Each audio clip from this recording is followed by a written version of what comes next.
Salam literasi, perkenalkan saya Rizky Romansyah, guru pembimbing SDN Tanjung 1. Pada kesempatan kali ini saya akan menuju ke tempat atau ke rumah salah satu narasumber yang katanya bekerja di bidang pengelolaan web jurnal.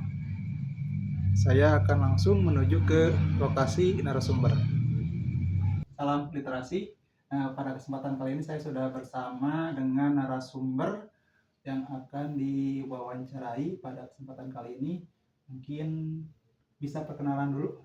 Ya, nama saya Aryo Safar.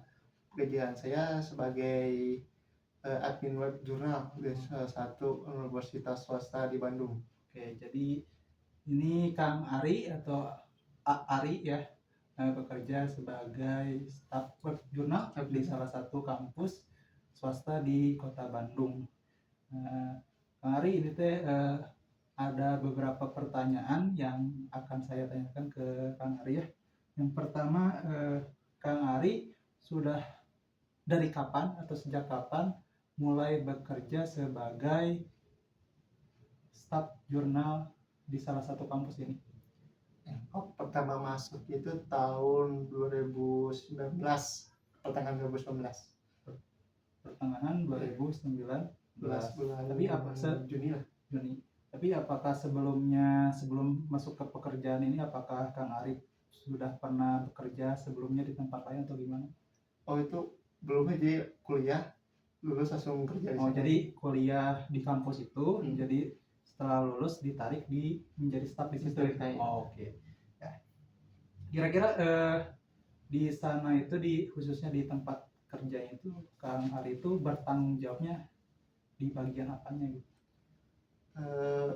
Di bagian pengelolaan webnya, misalnya kalau ada update template, update cover, upload jurnal yang udah di siap terbit, sama terbitin jurnal. Kalau di jurnal tuh ada namanya DOI ya, saya ngaktifin DOI gitu. Tapi untuk menerbitkan jurnal-jurnal itu, apakah menggunakan apa sih, kayak platform atau misalkan sistem manajemen jurnalnya gitu? Kira-kira pakai apa sih gitu? Oh, ada pakai di kampus itu pakainya OJS ya, Open Journal System. Itu aplikasi open source yang khusus buat perimpunan jurnal, pengembangan jurnal. Itu hampir semua internasional pakai itu. Oke, jadi mahasiswa yang ingin mengupload jurnalnya ke luar itu jadi pakai OJS ya? Iya. Oke. Terus kalau misalkan proses pengelolaan naskah dari awal, misalkan dari submit sampai ke terbit publikasi di web itu kayak gimana?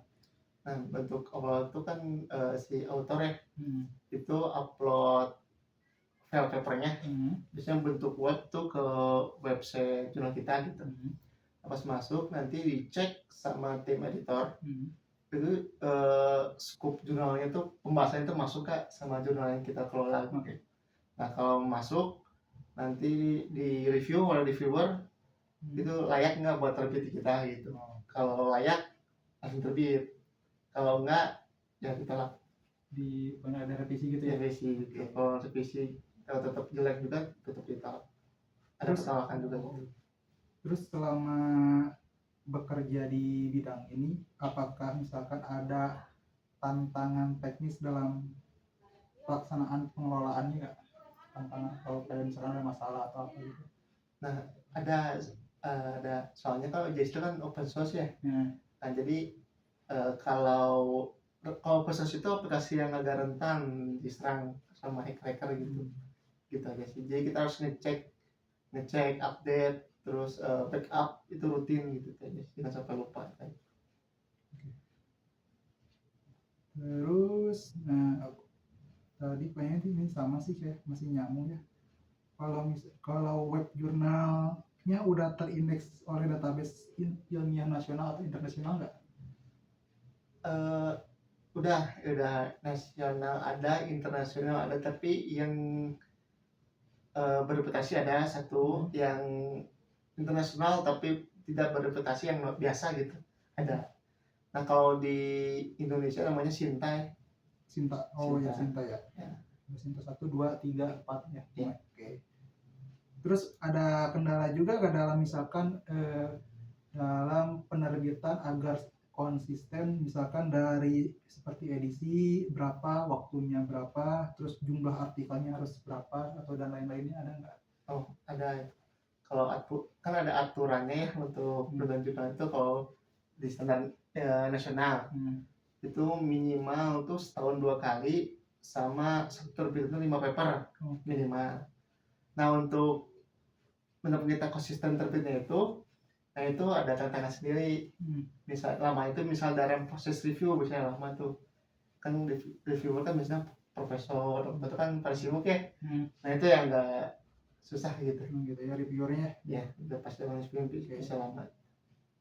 Ya, terus ini terakhir nih, kira-kira ada pesan atau misalkan saran bagi mungkin intuisi atau misalkan individu yang ingin memulai jurnal ilmiah yang kemudian diupload ke berbasis web seperti yang Kak Ari lakonin gitu?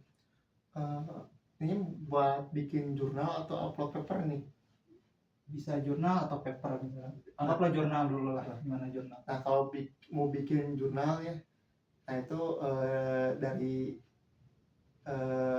orang-orangnya dulu, tim editor sama tim IT-nya itu, nah harus bener-bener gitu, dengan setengah-setengah. Soalnya nanti kalau berhenti di tengah jalan itu susah buat orang baru buat nulisnya gitu.